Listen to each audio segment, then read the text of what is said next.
오늘 하루도 말씀을 통해 주님께 나아가고 모든 상황 속에서 하나님의 영광을 바라보는 성도가 되시길 바랍니다. 다 함께 사도신경으로 우리의 신앙을 고백하겠습니다. 전능하사 천지를 만드신 하나님 아버지를 내가 믿사오며 그 외아들 우리 주 예수 그리스도를 믿사오니 이는 성령으로 잉태하사 동정녀 마리아에게 나시고 본디오 빌라도에게 고난을 받으사 십자가에 못 박혀 죽으시고 장사한 지 사흘 만에 죽은 자 가운데서 다시 살아나시며 하늘에 오르사 전능하신 하나님 우편에 앉아 계시다가 저리로서 산 자와 죽은 자를 심판하러 오시리라. 성령을 믿사오며 거룩한 공회와 성도가 서로 교통하는 것과 죄를 사하여 주시는 것과 몸이 다시 사는 것과 영원히 사는 것을 믿사옵나이다. 아멘.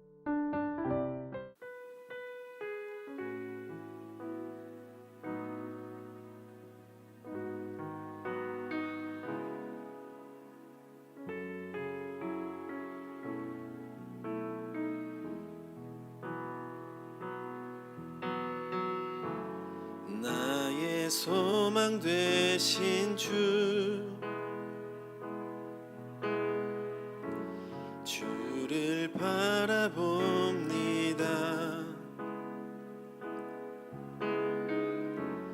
다시 오실 나의 왕 예수, 주를 기다립니다.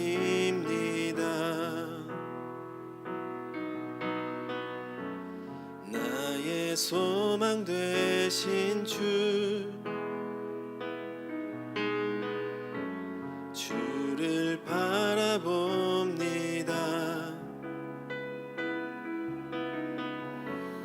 다시 오실 나의 왕 예수,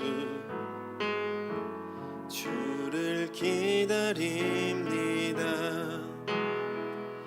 밤이나 낮이나 어제나 오늘도 영원히 주만 찬양해.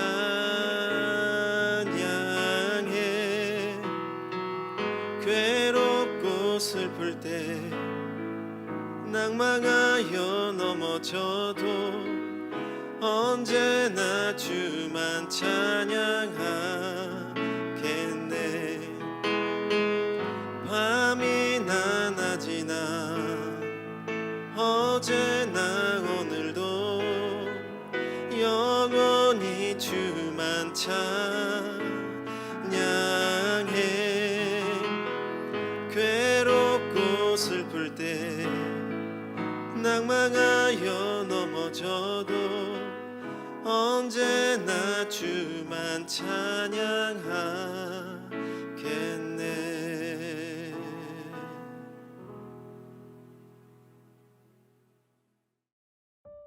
오늘 우리가 함께 나눌 말씀은 예레미야 39장 15절에서 18절 말씀입니다.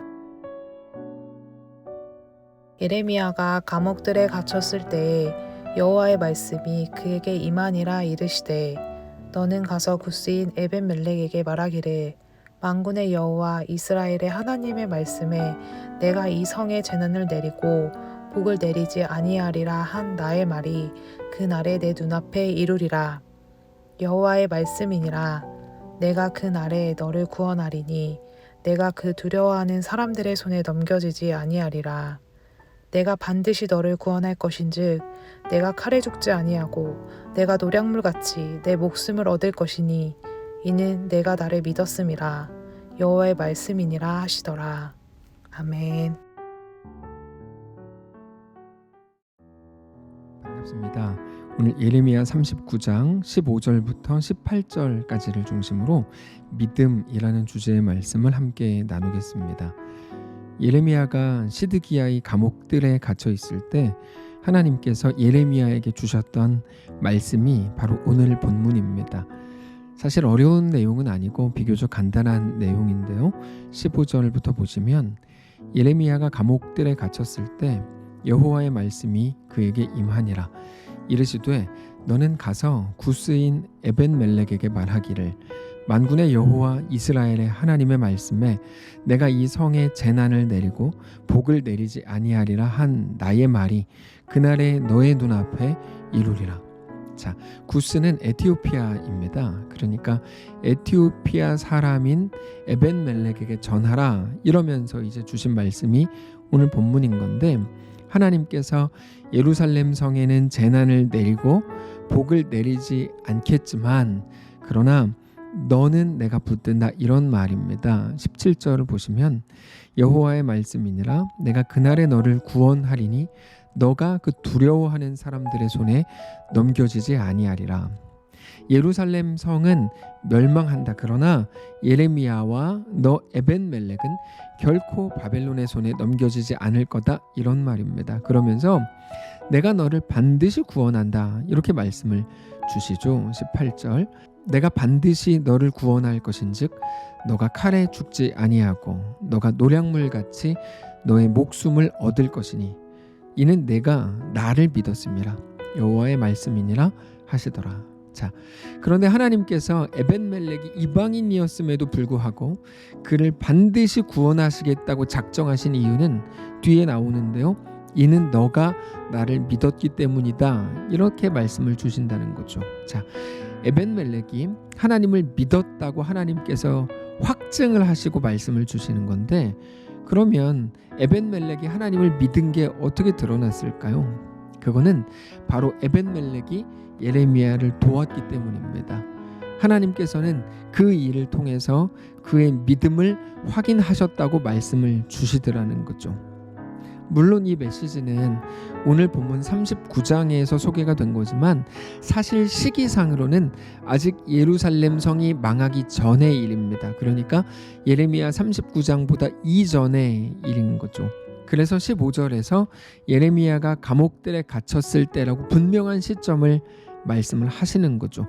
그럼에도 불구하고 예루살렘 성이 멸망한 이후인 오늘 본문에 와서야 그때의 그 말씀을 소개하시는 이유가 뭐냐면, 에벤멜렉이 예레미야를 도운 것은 마치 예루살렘 성이 멸망했을 때 하나님께서 예레미야를 구하신 것과 같은 것이라고 우리에게 보여주시기 위해서입니다. 에벤멜렉이 예레미야를 도운 그 일이 예레미야에게 너무나 고마운 일이고 큰 일이고 큰 도움이 된 게 분명하지만 그뿐 아니라 하나님도 굉장히 기쁘게 여기셨다는 거죠. 그거를 오늘 본문에 기록함으로 분명하게 보여주시는 겁니다. 자, 하나님께서 에벤멜렉에게 주신 말씀을 잘 들여다보면 거기에는 아주 분명한 하나님의 마음이 나옵니다. 먼저는 그들이 반드시 멸망한다는 거죠. 여기서 말하는 그들은 예루살렘 성입니다. 예레미야가 아닌 다른 유대인들을 말하는 겁니다. 그들은 반드시 바벨론의 손에 넘겨진다는 겁니다. 그러나 그때 하나님께서는 에벤멜렉을 구하실 거라는 거죠. 근데 이 부분을 잘 보시면 하나님께서는 에벤멜렉 마음 속에 있는 곧 닥치게 될 심판에 대한 두려움을 잘 알고 계셨다는 것을 우리가 확인할 수 있습니다. 에벤멜렉은 하나님을 섬기는 일, 선지자를 돕는 일에 대해서는 매우 용감하고 담대했지만 곧 다가올 임박한 심판에 대해서 그리고 자기들을 공격할지도 모르겠다고 보여지는 그 모든 세력들에 대해 심각한 두려움을 가지고 있었던 게 분명합니다. 여러분, 바로 이 부분인데요. 우리가 믿음이라고 말할 때 그거는 우리 마음속에 있는 어떤 담대함이라거나 용기를 말하는 게 아닙니다. 또는 어떤 확고한 신념을 가리키는 것도 아닙니다. 하나님께서 우리에게 요구하시는 믿음이라는 것은 두려움 속에서 언제나 그 진심이 드러나게 되어 있습니다. 늘 말씀을 드리지만 두렵지 않은 상황을 우리는 늘 기도하죠. 그러나 두렵지 않다면 믿음이 필요하지도 않습니다. 겁나지 않고 무섭지 않다면 믿음이라는 건 아무런 의미도 없고 효력도 없을 것입니다. 잔잔한 강을 그저 두 눈으로 서서 바라볼 때 어떤 믿음이 필요하겠습니까?